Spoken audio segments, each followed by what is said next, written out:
welcome back to our CHTV's coverage of the first Carmel girls basketball game of the year. I'm Jack Edwards, alongside me is Garrett Chick. So Garrett, what did you see in that lopsided first half? In the first half, I just saw a bunch of energy from every Carmel player that took the floor. And energy is one of those things where if one person shows it, it gets contagious and spreads throughout the whole team. That's why they have built what is now a 48-point lead. Dilk right there driving and with a very nice layup right there. Bears with the ball right here. Ragonese, one of the bright spots for the Bears. And that's going to be an over and back turnover by her. And it's going to be Carmel ball right here.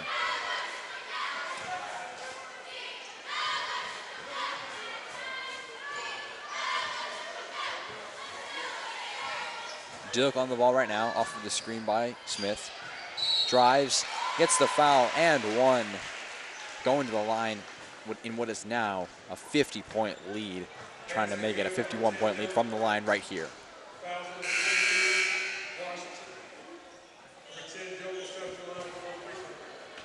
This is a point in the game where Carmel really needs to focus because Lawrence Central, they're down 50. They've, already given up. They're throwing in the towel. But Carmel has to use this time to do whatever they can to get better. They just got to work on, crisp passes, following through on their jumpers, just doing the little things right here in this last half. Right here, driving baseline, blocked right there by McWilliams, but it's picked right back up. And she's going to end up. Yep, that's a walk. It's going to be a traveling violation by the Bears. Some great defense right there in the post by a mixture of Reagan Hune, Jasmine Williams, and Blake Smith to get the turnover right there. Now Dilk in the transition. Blake Smith has really been a difference maker so far for the Greyhounds as they get an offensive board here for a second chance by Jasmine McWilliams. McWilliams picks it up. Shot is off. Picked up by Smith, not able to put it in. The pressure in the corner on Ragonese. But now it's going to be a 2-on-1 break. Williams passes blocked by Hune. And Hune's ball forward to Smith is a good one. And Smith is just going to lay it in right there. Reagan Hune's great leaping ability shown right there, and the Greyhounds still expressing a lot of energy. They want to run up the score here. Hune is very good defensively and showing it right there. Now defending again right here. But Tyro picks up the player on the ball. Now Dilk defending against Geis. That's going to be a foul on what appears to be the Greyhounds on Amy Dilk. First of hers on the night. Dilk is tied with Tomi Taiwo for the leading Carmel points, both of them with 11 points at this point.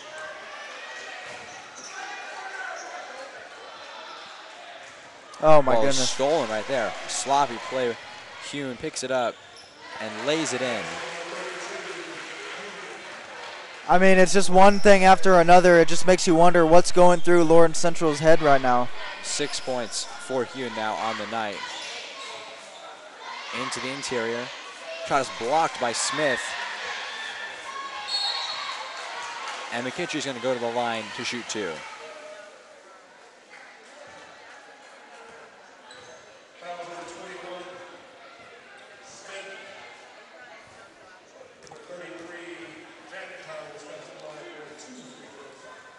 Kaylin Williams appears to be cramping in her calf.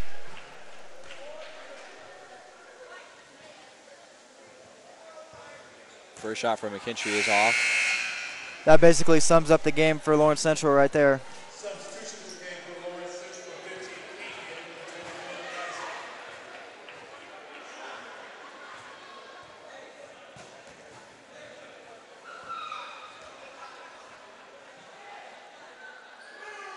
McKinstry, second one is off as well. And that's going to be a free throw lane violation by the Bears. They're just not thinking. Committing easy turnovers that they should be dealing with better. And whenever you're playing against the #1 team in the state, that's not going to go unpunished. McWilliams with a great pass into Smith. Her shot is short. It was a good job trying to win it, and she does end up winning her side of the ball. It's going to be a Carmel inbound right here. Hune to take it. Finds Taiwo out wide. Taiwo with some good handles right there. He's going to find Dilk. Great pass inside to Smith. And Smith is going to draw a foul by McKinstry, and she's going to go to the line to shoot 2.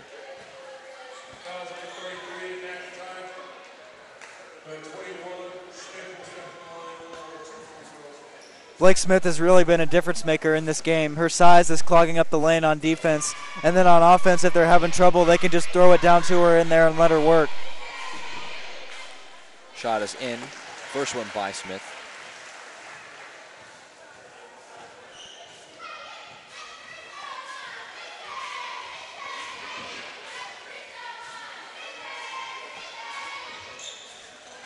Blake Smith going 2 for 2 from the line, makes it 10 points on the day for her. And that's 70 points on the day for the Greyhounds. Raganese on the ball now. Ball out wide, off. And Smith showing off that size. And now showing off her ability to create. Finds Taiwo, who's going to go to the line, trying to make it a 3-point play.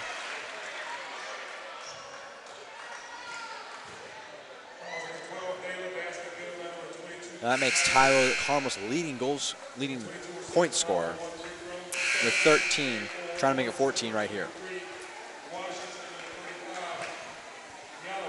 Right now, everything's going wrong for the Bears and nothing's going wrong for the Greyhounds. They're doing everything right. Except for making that free throw. Happened again. Off right there by Taiwo. And then again, another thing going wrong for the Bears. Pass went over 2 players' heads. Carmel going to make 2 substitutions right here, one of which being Molly Gillig coming into the game, as well as Maddie Sears coming in for Reagan Hune and Tomi Taiwo.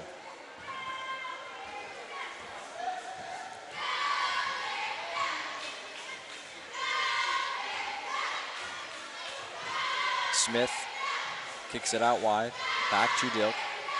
Now Smith in the interior. Her shot is off, rebounded by the Greyhounds, and now Sears has the ball.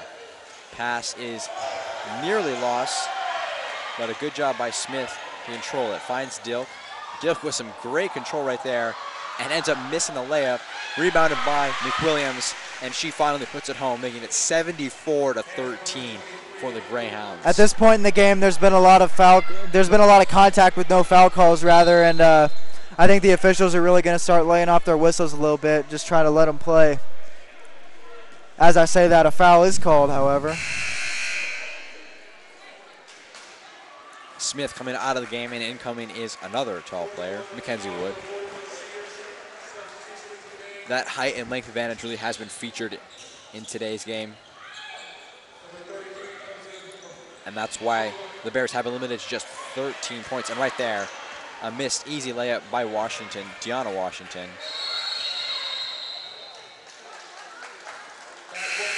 And a backcourt violation by the Bears, another turnover.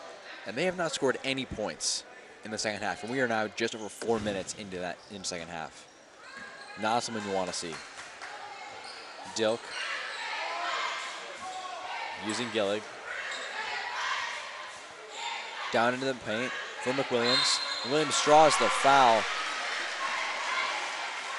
and is going to go to the line and try and make it a 3-point effort. In this game, Carmel has done an outstanding job of finishing through contact. They've had a lot of and ones here as Jasmine McWilliams looks to convert this one from the line. She will do just that and put herself on 7 points on the night and 77 on the night for the Greyhounds. Williams on the ball right here, being guarded by Molly Gillig. I didn't see anything there. I did not see anything there either. But it's going to remain a Bears ball right here.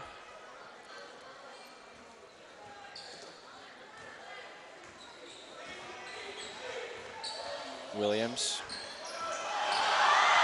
with a good move right there. Getting the crowd excited. They haven't had much to get excited for in this game, considering they're down by 64. But that move was a pretty nice one. Shot right there, missed. Rebounded by Naylor. Out wide to Williams. Williams' shot is blocked by Dilk and picked up by Sears. Good awareness by Maddie Sears there to keep playing. The whistle was not blown, and she gets the and one. The awareness to get it on the far side, driving it all the way down, getting the and one, putting her on 10 points off of the bench. Some great point contributors from the Greyhounds. I figured there had to be some kind of rule where if you were down by a certain amount of points, you couldn't celebrate a crossover like that, but this student section went crazy, and then they proceeded to turn it over. It did send Molly Gillig the wrong way, and it was a great move, but in the end, you got to convert off of that. And they haven't scored any points yet in the second half. Yeah, you got to score to win. Very accurate. Rebound right there by Wood. Her shot is short. Rebounded by Naylor. Naylor's going to draw a foul. And it's going to be Bears ball.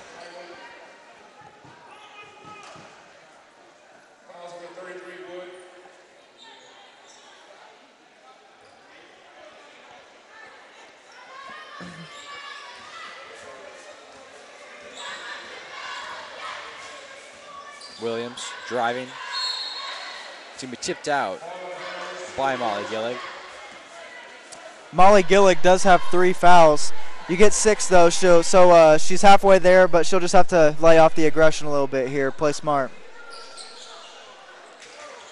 With the high pressure that Carmel have been playing, they've done a good job staying out of foul trouble in general. And again, as I say that, another foul committed by the Greyhounds on the floor this time. So she will not go to the line. Instead, it will be an inbound pass for them. Lawrence Central cannot run down the baseline here, so she'll have to stay put and try to find a lane. Inbound pass lost by Wood, who's trying to steal it right there. It's going to go right back to the Bears.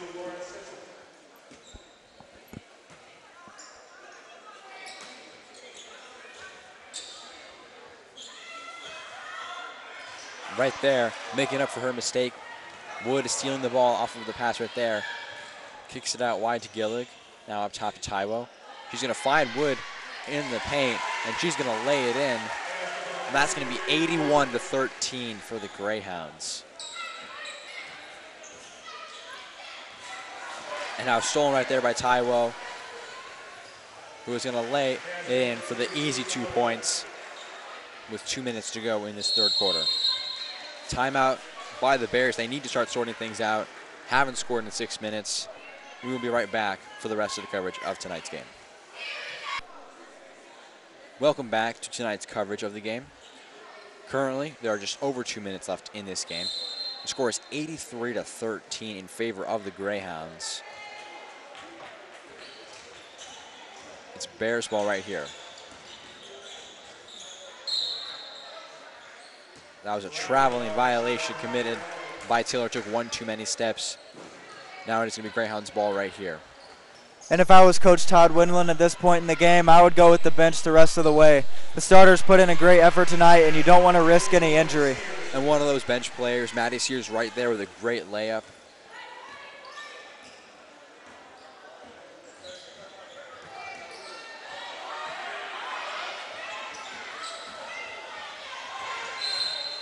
That is going to be a foul by Maddie Sears on the floor. Tommy was shaken up a little bit in the first half, but she appears to be okay. That's a good sign for the Greyhounds moving forward. She has been a huge part of their team. And they are going to go to the line, and that was a foul on Molly Gillig, not on Maddie Sears.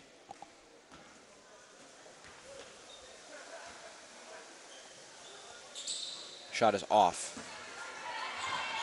And does a good job to keep it inbounds, but it goes right to a Greyhound. And now it is Sophie Bear driving. Finds Maddie Sears. Bear out wide. Finds Berglund in the post. Into Wood with a great post move, using her height to her full advantage with that bucket to make it 87-13 for the Greyhounds. We've seen great ball movement all game by the Greyhounds. Their share